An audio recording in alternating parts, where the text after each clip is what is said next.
Halo Ananda semua. Kali ini kita kembali mempelajari tentang virus dengan tujuan untuk mengetahui cara hidup dan reproduksi virus dan mengetahui pengklasifikasian atau pengelompokan virus. Apakah virus termasuk makhluk hidup atau makhluk tidak hidup ya? Kira-kira bagaimana cara virus tersebut untuk hidup? Dan bagaimana virus tersebut berkembang biak atau bereproduksi sehingga dapat memperbanyak diri? Agar dapat memecahkan permasalahan tersebut, maka siswa akan melakukan diskusi secara berkelompok. Siswa disilahkan duduk berdasarkan kelompok yang telah dibentuk sebelumnya. Kemudian siswa akan diberikan LKPD. Siswa diminta untuk berdiskusi terkait permasalahan tersebut.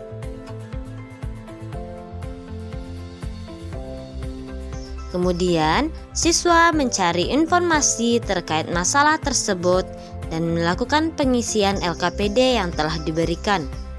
Masing-masing kelompok akan melakukan presentasi berdasarkan hasil diskusinya dalam kelompok. Kelompok lain disilahkan memberikan kritik dan saran kepada kelompok yang melakukan presentasi. Ternyata virus bisa dikatakan makhluk hidup dan juga makhluk tidak hidup. Dikatakan makhluk tidak hidup apabila sel inang yang ditumpangi oleh virus adalah sel mati. Dan dikatakan makhluk hidup apabila sel inang yang ditumpanginya adalah sel hidup.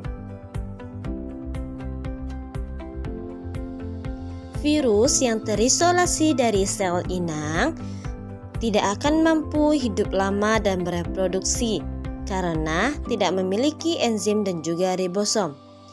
Virus mengidentifikasi sel inang menggunakan kesesuaiannya yang dikenal dengan teori lock and key. Penularan virus dari sel inang ke sel inang lainnya dapat terjadi secara langsung dan tidak langsung. Secara langsung terjadi melalui udara, air, darah, dan juga lendir. Secara tidak langsung terjadi melalui perantara faktor, contohnya melalui perantara nyamuk. Ternyata virus dapat bereproduksi atau berkembang biak dengan cara memperbanyak diri atau yang kita kenal dengan replikasi yang dilakukan di dalam sel inang. Virus dapat memperbanyak diri karena mendapat energi dan bahan sintesis protein dari tubuh sang inang. Virus memperbanyak diri atau bereproduksi melalui dua cara. Yang pertama, secara litik, yang terjadi apabila pertahanan sel inang lemah dibandingkan daya infeksi virus. Dan yang kedua, secara lisogenik, yang terjadi apabila sel inang memiliki pertahanan yang lebih baik dibandingkan daya infeksi virus. Nah, reproduksi virus secara litik terjadi melalui 5 tahapan.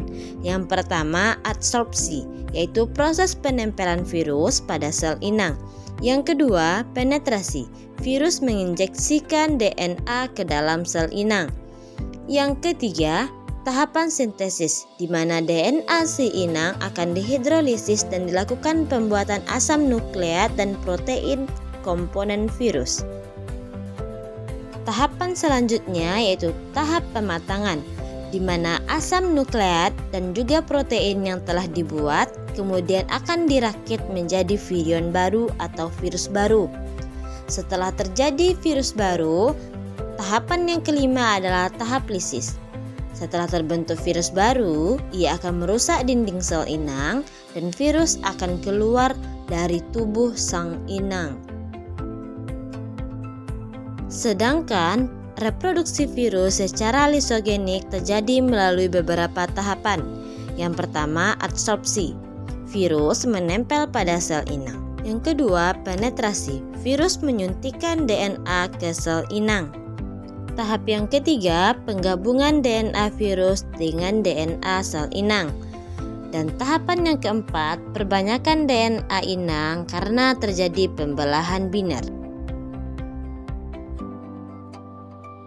Tahapan yang terakhir yaitu terjadi pelepasan profag atau DNA inang dari sel bakteri inang, dan kemudian DNA inang tersebut dapat memasuki siklus litik.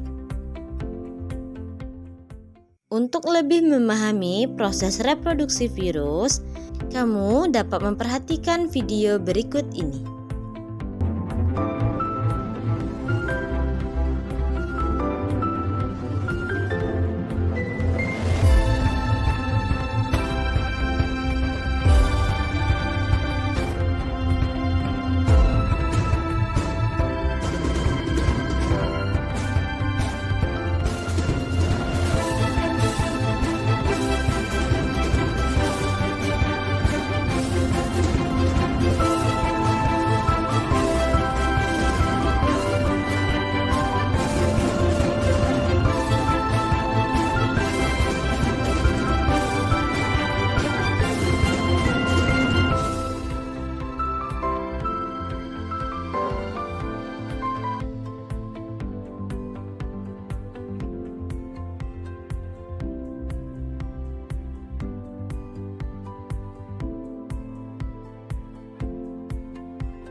Ternyata virus bisa dikelompokkan atau diklasifikasikan, namun tidak semua virus memiliki informasi yang cukup untuk bisa dilakukan pengelompokan. Virus dapat dikelompokkan atau diklasifikasikan berdasarkan jenis asam nukleat, baik itu virus DNA atau virus RNA, berdasarkan ukuran, morfologi, jenis simetri, atau ada tidaknya membran. Kemudian berdasarkan jumlah kapsomer, yaitu subunit protein yang membungkus asam nukleat. Kemudian keretakan terhadap pengaruh kimia dan juga fisika, kandungan enzim yang dimiliki, sifat imunologis, kesesuaian dengan sel inang, kemudian cara penularan serta penyakit yang ditimbulkan. Pengelompokan virus terdiri atas 3 tingkatan, yaitu famili dengan akhiran kata viridae, genus dengan akhiran kata virus, dan spesies dengan akhiran kata virus.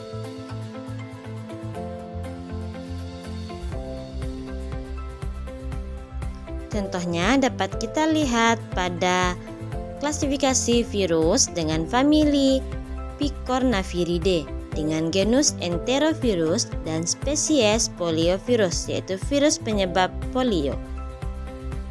Berdasarkan penjelasan dalam diskusi tadi, siapakah yang dapat menyimpulkan pembelajaran kita pada hari ini?